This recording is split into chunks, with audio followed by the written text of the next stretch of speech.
We're at site at Harry Stoke in Bristol, working for Chris Nicholson on a housing development. This is the second phase of development. JPR were initially involved in the first phase going back as far as 2012. On that phase we installed Newt fencing, tree protection fencing and several other environmental features for them.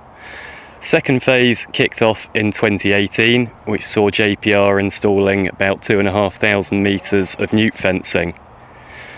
Following that and a successful translocation exercise, JPR were commissioned to install just about 2,000 metres of tree protection fencing. All the fencing is fully compliant with BS 5837, which are the regulations governing trees in relation to construction.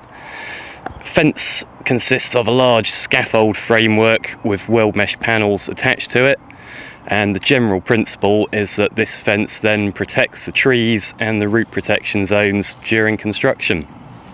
JPR mobilised this site with quite a quick turnaround. We were on site within 3 days of receiving instruction. We were able to hit the ground with large numbers of people. We've kept a minimum team of at least 7 operatives down here.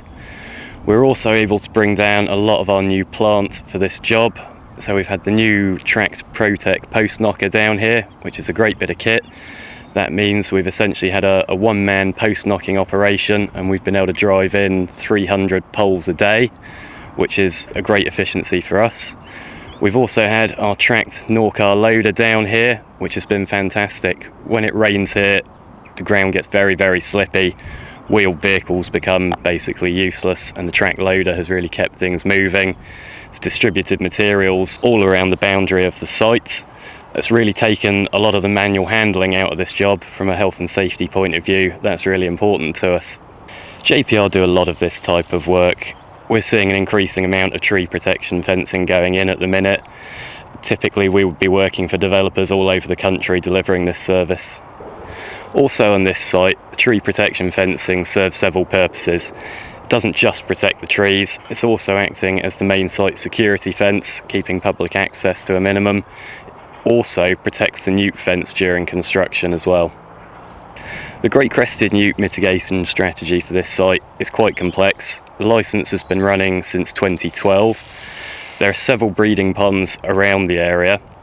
There's also a system of ditches which crisscross the site. So in terms of putting up the Newt fencing, JPR were able to compartmentalise the site for the developer. Certain parts of the site had a longer trapping period than others. Some sectors had a 30-day trapping, some were 60 and some were 90.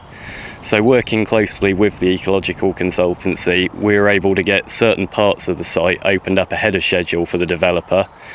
This allows them to get in and on site, start putting up compounds and getting access on, while the ecologists are finishing off the translocation exercise.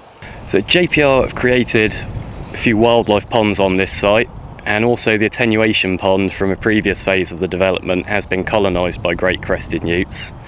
They use the dry stream, the hedgerows and the ditches to move around the site, which means that some parts of the site have quite a high density of newts, while other parts which have been previously pasture land have got a relatively sparse population on them.